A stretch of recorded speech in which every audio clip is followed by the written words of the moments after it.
আসসালামু আলাইকুম বন্ধুরা, চলে আসলাম মায়ের রান্নাঘরে। আশা করি আপনারা ভালো আছেন। আলহামদুলিল্লাহ আমিও ভালো আছি। আজকে রান্না করব হলো ইলিশ মাছ দিয়ে, টমেটো দিয়ে, আলু দিয়ে পাক করব। দেখুন কিভাবে পাক করিয়ে ইলিশ মাছ কেটে ধুয়ে টুয়ে নিয়েছি। এখন তেল দিয়ে দিব, প্যান বসাই দিয়েছি। ইলিশ মাছ রান্না করব, ভাজবো না। এখন কাঁচা মরিচ পেঁয়াজ দিয়ে দিব।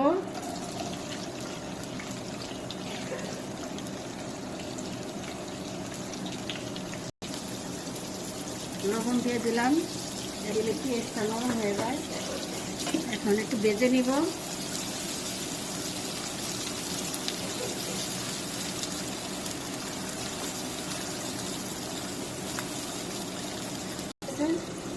এখন আলু দিয়ে দিব।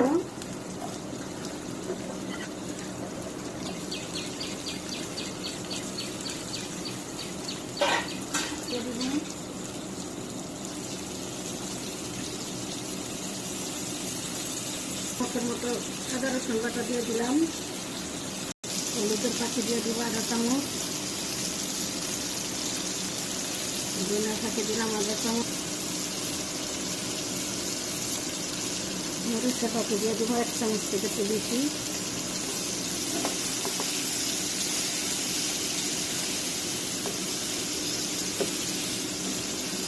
এখন এগুলো কষায় নিব।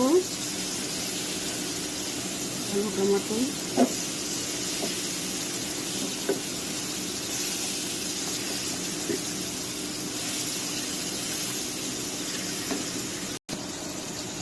রেখে দিব। আবার চলে আসলাম, আবার দিয়ে দিব।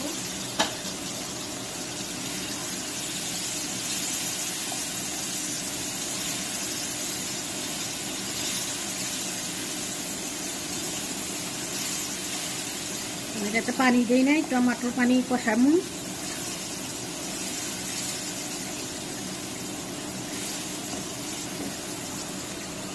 আবার রেখে দিব।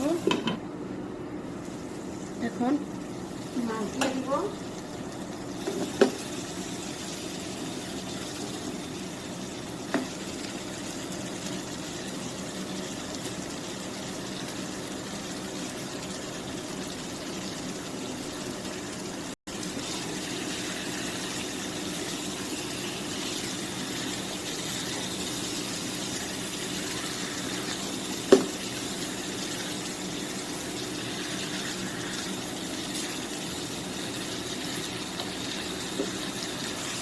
ঝোল দিয়ে দিব।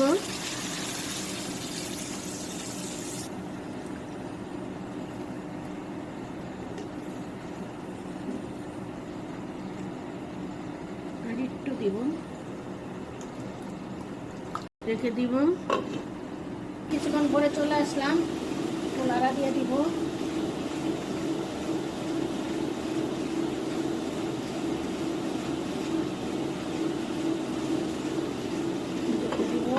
আবার চলে আসলাম, একটু লাড়া দিই। অবস্থা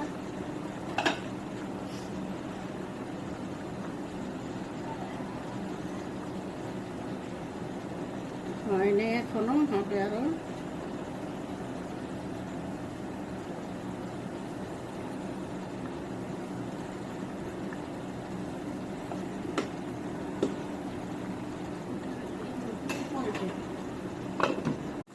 আমার তরকারি হয়ে গেছে, এখন চুলা নিভাই দিব।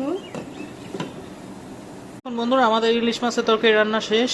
এভাবে টমেটো দিয়ে ইলিশ মাছের তরকারি ঝোল রান্না করে অবশ্যই খেয়ে দেখবেন, খুবই ভালো লাগে, অনেক ভালো লাগে। আমাদের ভিডিওটি যদি আপনাদের ভালো লেগে থাকে, লাইক শেয়ার সাবস্ক্রাইব করবেন। আবারও কোনো নতুন ভিডিও নিয়ে আপনাদের সামনে হাজির হব। ততক্ষণ ভালো থাকুন, সুস্থ থাকুন। আল্লাহ হাফেজ।